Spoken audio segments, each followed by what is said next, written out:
Back to news. Revanth సర్కారు గొల్లకుర్మలపై కక్ష సాధిస్తున్నది. గొర్రెల పంపిణీ పథకంపై స్పష్టతనివ్వకుండా నాన్చుడు ధోరణి ప్రదర్శిస్తున్నది. లబ్ధిదారుల వాటా సొమ్ము బ్యాంకుల్లో మూలుగుతున్నా ఎటూ తేల్చడం లేదు. అయితే పథకం అమలు చేయండి లేదా తమ వాటా సొమ్మునైనా తిరిగి ఇవ్వాలని లబ్ధిదారులు డిమాండ్ చేస్తున్నారు.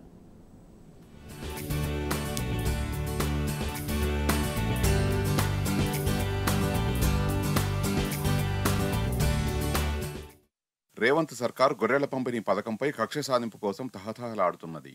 డీడీలు చెల్లించిన వారికి లబ్ధి చేకూర్చే అంశంపై మాత్రం దృష్టి పెట్టడం లేదనే విమర్శలు వెల్లువెత్తుతున్నాయి.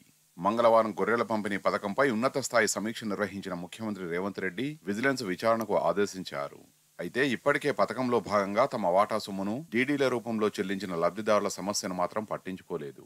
ఈ సమస్యను అధికారులు సీఎం దృష్టికి తీసుకెళ్లినప్పటికీ ఆయన స్పందించలేదని తెలిసింది. దీంతో డీడీలు చెల్లించిన సుమారు 85,000 మంది పరిస్థితి అగమ్య గోచరంగా మారింది.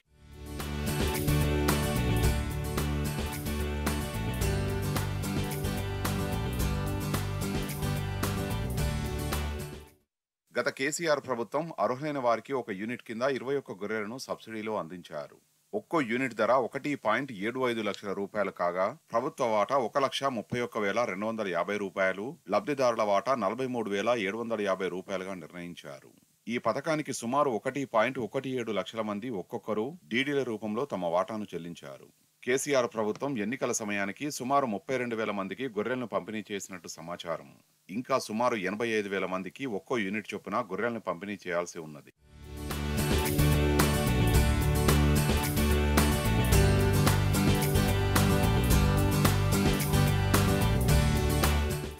ఎనభై 85,000 లబ్ధిదారులు ఒక్కొక్కరు తమ వాటాగా చెల్లించిన 43,750 రూపాయల సొమ్ము మొత్తం సుమారు 372 కోట్ల రూపాయలు బ్యాంకుల్లో మూలుగుతున్నాయి.